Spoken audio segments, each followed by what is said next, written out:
कागल येथील पाझर तलावात बुडून पर्यटकाचा मृत्यू। फ्रेंडशिप दिवस साजरा करताना मनोजवर काळाचा घाला। कागल येथील पाझर तलावावर मित्रासह फिरण्यास आलेल्या एका उद्योजक पर्यटकाचा पोहत असताना बुडून मृत्यू झाला। मनोज सदाशिव मोरडे वय 44 राहणार विराज सिटी कागल, मूळ गाव नानीबाई चिखली तालुका कागल असं त्याचं नाव आहे। सर्वजण फ्रेंडशिप डे साजरा करण्यासाठी एकत्र आले होते। मनोजचा खताचा व्यवसाय असून गोकुळ शिरगाव येथे त्याचा कारखाना आहे। एका तरुण उद्योजकाच्या मृत्यूने हळहळ व्यक्त होत आहे।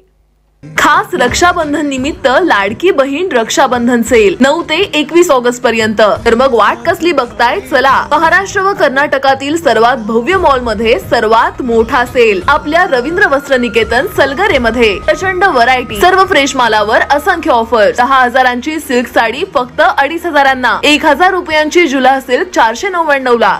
जेंट्स साठी एक शर्ट वर 2 शर्ट फ्री यासह असंख्य ऑफर्स। ऑफर फक्त 9 ते 21 ऑगस्ट पर्यंत। रवींद्र वस्त्र निकेतन सलगरे व शाखा। कागल येथील पाझर तलावाचं नूतनीकरण नुकतंच करण्यात आलंय। या ठिकाणी कृत्रिम धबधबा तयार झाला आहे, त्यामुळे हा धबधबा पाहण्यासाठी पर्यटकांची गर्दी होत आहे। काल रविवारी गटारी अमावस्या असल्यानं पर्यटकांची मोठी गर्दी होती। मनोज मोरडे हे आपले मित्र सागर देवर्षी राहणार कागल, आदिलशाह नाईक राहणार नानीबाई चिखली, राजू मुल्ला व चंद्रकांत खवरे राहणार कोटणी हे सर्वजण पाझर तलावावर आले।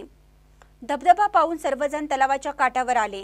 यावेळी धबधब्यात भिजल्यामुळे मनोज मोरडे याला आंघोळ करण्याची इच्छा झाली। मनोज पोहत होता त्यावेळी त्याचे सर्वजण मित्र बंधाऱ्यावर बसून धबधब्याजवळ काढलेले व्हिडिओ व फोटो पाहण्यात दंग होते।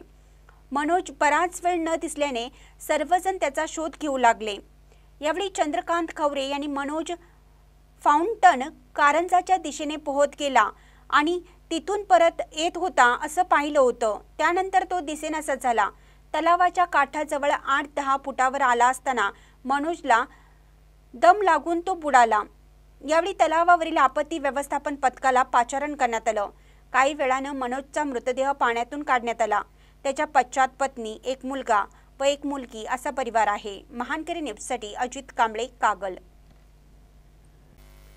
ताज्या बातम्यांसाठी महानकरीला सबस्क्राइब करा आणि बेल आयकॉनला क्लिक करा।